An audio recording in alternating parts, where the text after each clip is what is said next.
दोस्तों सब्सक्राइब करें हमारे चैनल को और बेल आइकन को प्रेस करके ऑल पर क्लिक करें।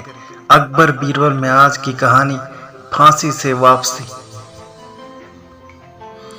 एक बार की बात है, अकबर को उनकी रानी ने कहा कि आप केवल अपने दरबार में बीरबल की तारीफ करते हैं। मान सिंह जो कि मेरा भाई है वह भी तो उतना ही बुद्धिमान है, लेकिन आप उसकी इतनी तारीफ नहीं करते। अकबर ने कहा कि मान सिंह भी होशियार है, लेकिन बीरबल सभी वजीर में से सबसे ज़्यादा बुद्धिमान है। रानी ने कहा आप एक बार मान सिंह को मौका देकर तो देखिए। अकबर ने कहा ठीक है, मैं दोनों की एक परीक्षा लेता हूँ, तुम देख लेना, इसमें बीरबल साबित कर देंगे कि वही सबसे बुद्धिमान वजीर हैं। अगले दिन बादशाह अकबर ने दोनों वजीर बीरबल और मान सिंह को बुलाया और कहा आपको ईरान देश जाकर वहाँ के राजा को हमारा संदेश देना है। वह हमारे सबसे अच्छे मित्र हैं, इसलिए हम अपने सबसे अच्छे वजीर को वहाँ भेज रहे हैं। दोनों अकबर का संदेश लेकर ईरान के लिए रवाना हो गए। ईरान पहुंचकर उन्होंने वहाँ के राजा को अकबर का संदेश दिया। संदेश पढ़कर वह हैरान हो गए, क्योंकि उसमें दोनों वजीरों को फांसी की सज़ा देने के लिए कहा गया था। राजा ने अपने वजीर से इस बारे में चर्चा की। वजीर ने बोला शायद ये दोनों वहाँ पर बहुत प्रसिद्ध हो, इसलिए अकबर ने इनको वहाँ फांसी नहीं दी। राजा ने भी सोचा शायद ऐसा ही हो, इसलिए अकबर ने हमें यह संदेश भेजा है। ईरान के राजा ने बीरबल और मान सिंह को बंदी बनाकर कल सुबह फांसी देने को बोला।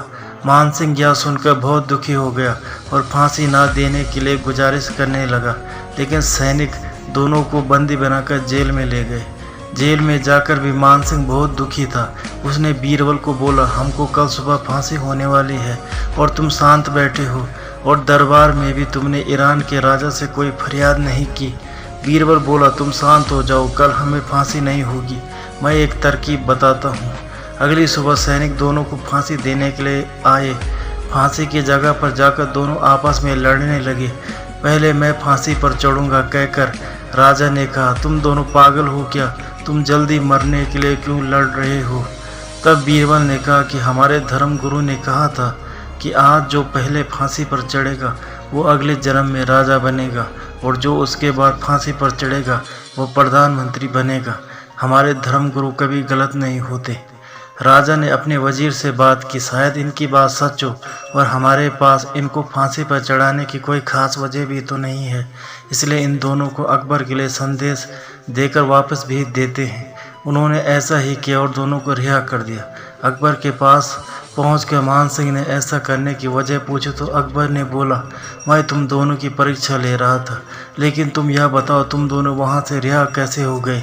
मान सिंह ने कहा बीरबल की बुद्धिमानी की वजह से हमारी जान बच पाई। अकबर ने बोला मैंने एक सैनिक बाद में दूसरे संदेश के साथ भेजा था, यदि वह तुमको फांसी पर लटकाने लगते तो वह सैनिक संदेश को ईरान के राजा को दे देता। इसके बाद सबने बीरबल की बुद्धिमानी की तारीफ की और रानी ने भी बीरबल की तारीफ की। तो दोस्तों ये थे आज की कहानी।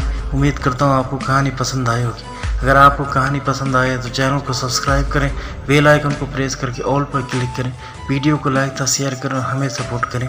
धन्यवाद।